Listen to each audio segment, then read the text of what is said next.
আসসালামু আলাইকুম গাইস, আপনারা দেখতে পাচ্ছেন বরিশাল ক্রিকেট স্টেডিয়ামের ভিউ, ড্রোন ভিউ।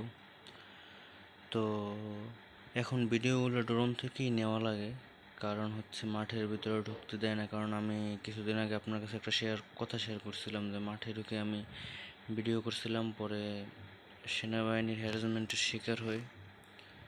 সো এই কারণে ড্রোনের মাধ্যমে আপনাদের দেখানোর চেষ্টা করতেছি। আমি যা দেখলাম যে মাঠের চেয়ার লাগানোর এক সাইডের কাজ প্রায় কমপ্লিট, অল্প কিছু আছে, প্রায় 10% মতো আছে। আর আপনার হচ্ছে যে আউটফিল্ডের কাজ হচ্ছে যে প্রায় 70% আপনার মাঠে উঠানো হয়েছে। তো হয়তোবা এই মাসের ভিতরে ঘাস লাগানোর কাজ কমপ্লিট হয়ে যাবে। তারপরে আপনার ড্রেসিং রুমের কাজ চলতেছে, ড্রেসিং রুমের ভিতরে রঙের কাজ চলতেছে, লিফটের কাজ চলতেছে। তারপরে শেডের কাজ তো কমপ্লিট। তো আপনারা দেখতে পারতেছেন যে বরিশাল ক্রিকেট স্টেডিয়ামে সেই অসাধারণ ভিউ, যেটা কীর্তনখোলা নদীর তীরে অবস্থিত।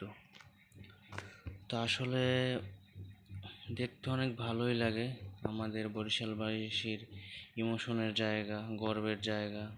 আর আমরা বরিশালবাসী চাই এই জায়গায় আন্তর্জাতিক ম্যাচ ফিরুক, বিপিএলের মতো ম্যাচ ফিরুক, ঘরোয়া ক্রিকেট সহ অন্য অন্য সকল ধরনের খেলাধুলা আমাদের এই স্টেডিয়ামে হয়।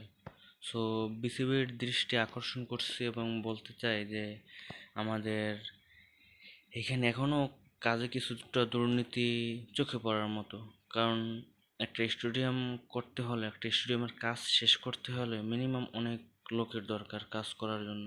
কিন্তু আমি দেখতেছি যে চেয়ার লাগানোর